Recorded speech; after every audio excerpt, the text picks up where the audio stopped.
I don't want to make any grand promises about this, and generally this kind of stuff treats reaction channels better than review channels, and I'm not going to start doing that. Trust me. The the editing load on a reaction video is actually a lot heavier than what I do here. But regardless, Gameoverse, the latest pilot from Glitch Productions, the YouTube-based, well, I say that as if they have a studio on YouTube. Like, that's where they primarily release stuff, right here on YouTube. They are known for Murder Drones, The Amazing Digital Circus, Knights of Guinevere, which I talked about the pilot last year. Was it last year? Was that pilot?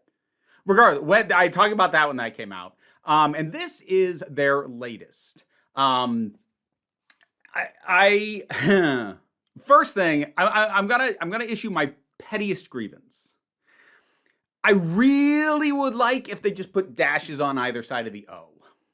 Now, to be fair, the actual logo of the thing is designed in such a way where like game and verse are kind of like coming to a point and the O is extra big. So when I'm looking at the logo, I read it fine. But when I just read it in normal text, I see game right next to the O, and my brain wants to relate it to another word that looks similar. So I think cameo, and then I want to say Gameoverse or Gameoverse.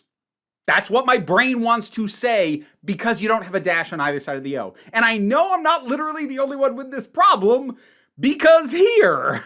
People saying Gameoverse. So, yeah, petty, doesn't matter. And like I said, the logo design fixes it, but I don't always see the name as the logo. Regardless. This is a 2D animated, so this is Glitch's second go at 2D animation following Knights of Guinevere. It follows, a number of characters, quite a few, actually. It follows primarily our heroes of Kit and her sidekick, Caboodle.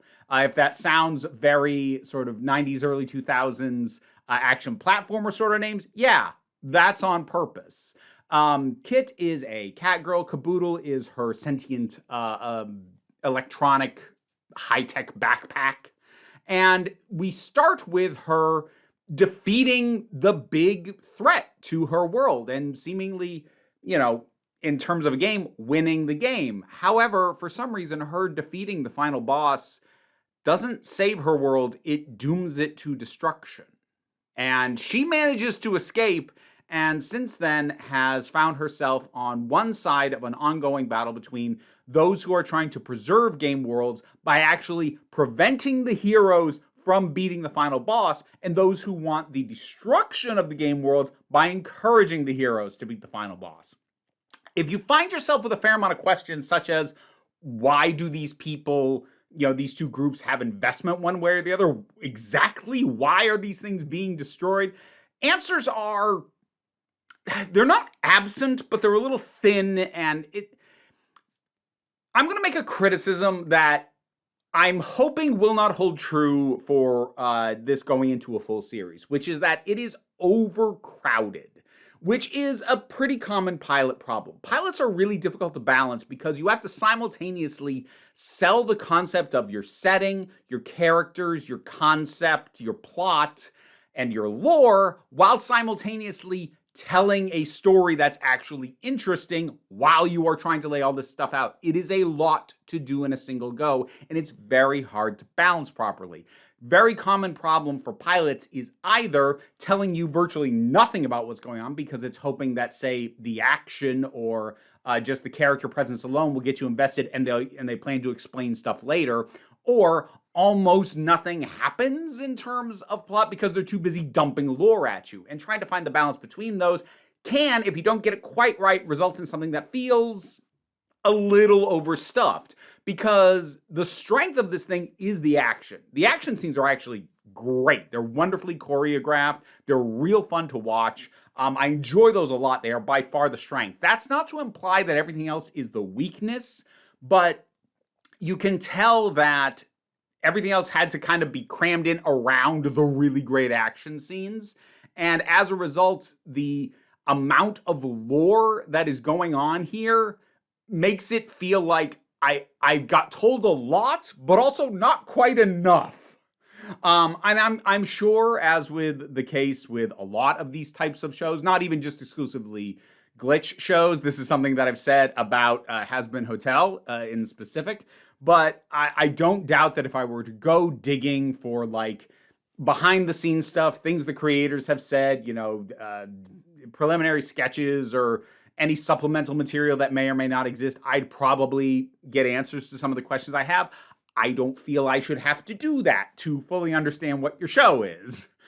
If you want to do that and that enhances your experience, awesome, happy for you. But as somebody who does not have unlimited time in my life, I'm here to watch the show, and I kind of need the show to stand on its own. It's not that this doesn't. It stands on its own, slightly wobbly. The voice acting is good. Some of the voices were, I was a little bit, when they first started talking, because that's not a voice I'd fully expect to come out of that body. That's not the case across the board, but it's the case in a couple of instances, and I'm assuming it's deliberate. The big ones being Caboodle didn't quite sound like how I expected him to, and there's the little magenta dinosaur. Did not talk like I expected to at all. And again, I expect that contrast is very much a deliberate choice, which, cool, fair enough. There's been, oh God, I can't believe I'm going to have to try and address this. So there's been a weird controversy and ongoing bizarre debate with the nascent fandom of this thing about whether or not it has fan service and or goon bait. So, oh God. I at some point down the line, when I talk in full about the Amazing Digital Circus after the final episode comes out and I see the thing, I'm gonna have to address how bonkers that fandom is. But seeing what's already happening with Gameoverse, I'm starting to suspect it's not just an Amazing Digital Circus problem. It might be a problem for Glitch Productions as a whole, or at the very least, the Amazing Digital Circus fans are bleeding over into future Glitch production releases because that's from the same studio as this other thing that they really got into. And so they just shift over to another thing and bring all the nonsense with them. So I suppose to address that in the most basic possible way, there are two women characters, female presenting characters in this, both of whom are shown in bikinis. This is not done with no context. They are literally swimming in the ocean for most of this. No, they don't have to worry about breathing. It's video game logic. Don't worry about it. Now, I could make an argument that I am personally not of the view that Kit, the main character, is fan service. Is she designed exaggeratedly, a bit curvily? Yeah. So are most cartoon characters. It's one of those things where if you're tired of seeing characters designed like that, fair enough. Oversaturation can be a problem, but treating it like an automatic and absolute negative strikes me as very strange. Now, when it comes to the villain character of Misinformation, all right, there's not nothing there because she doesn't really have to be there, plot-wise. There's three main villains that we are dealing with, at least who are active. There's other background ones like Crab Girl, who's just kind of there as a joke, at least so far. But we have, the sort of big horned helmeted leader guy, and we have sort of the two minions. We have this, forgive me, I'm losing names because it's my brain and I watched this a day ago. So I made the mistake of going to bed. So names have already started to leave my head. But there's a guy who's kind of made of paper and can fold himself to different shapes, which visually I really like. I really like the fact that he's just kind of this origami man. I like him a lot, and he does a lot. He's very active in the plot. And Misinformation is just kind of there to be snarky and bouncy. Now, again, if you don't care for that, that's fine. But there's this weird moralistic streak that's happening in this freaking fandom. And here's what I'm going to say. Whether or not it is fan service or goonbait or whatever else, to me, at most what that should determine is whether or not the show is for you. Because if you see that and you decide, oh, this is aimed at a different audience than me, that's fine, that's fair, walk away. But you're starting to act like the entitled outrage merchants in the video game sphere who get mad at literally any game that clearly has a target demographic that isn't them. If you see it as goon bait, cool. Don't watch it. It's for an audience that either enjoys or doesn't mind that. Speaking as someone who largely doesn't mind that unless it's super egregious, and I don't think it is in this case. Again, is misinformation bouncier and presented in a way where she doesn't really need to be there for the plot, but is there kind of jiggling a bit? Yeah, a little. Sure. And again, if that's an issue for you, don't watch it. Okay? Sorry, I spent way more time talking about that. The fandom around Glitch Productions is super normal. Super normal and very reasonable in all ways. So, anyways, this has a fair amount of things that happen that feel like they are there for the sake of a joke. Like, they run into, in this ocean setting, this hero dolphin who is very dim-witted. And it turns out he actually kind of can't read, which I don't think actually makes sense in universe.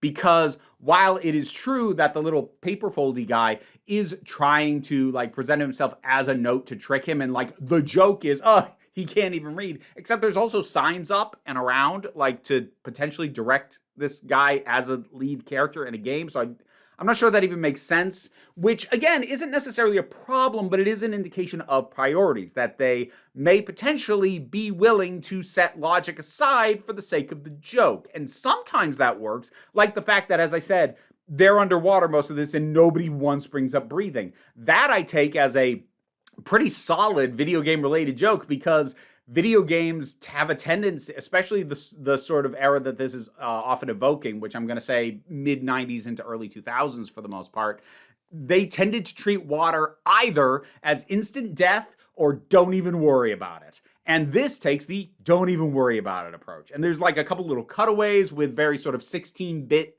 style representation of characters moving from one setting to another. So it's like them not having to worry about breathing underwater just gives me like Donkey Kong Country vibes, because you didn't have to worry about it. Yes, he's a gorilla underwater, and don't worry about it. He doesn't need to worry about breathing. So like jokes like that, one could argue, are at the sake of the plot because logically it should be a problem, except that within video game logic, no, that's totally a thing that actually happens.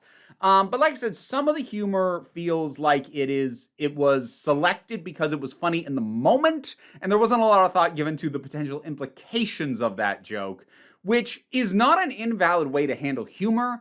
It's not for me, though. My own personal approach to comedy is I want you to tell me a story that I would be interested in, even if you stripped every single joke out of it. And when you start ignoring or even kind of like sideswiping at that plot and setting for the sake of a joke, you tend to lose me a little. Not fully, because as I said, the strengths of this are very good. I do like the character designs.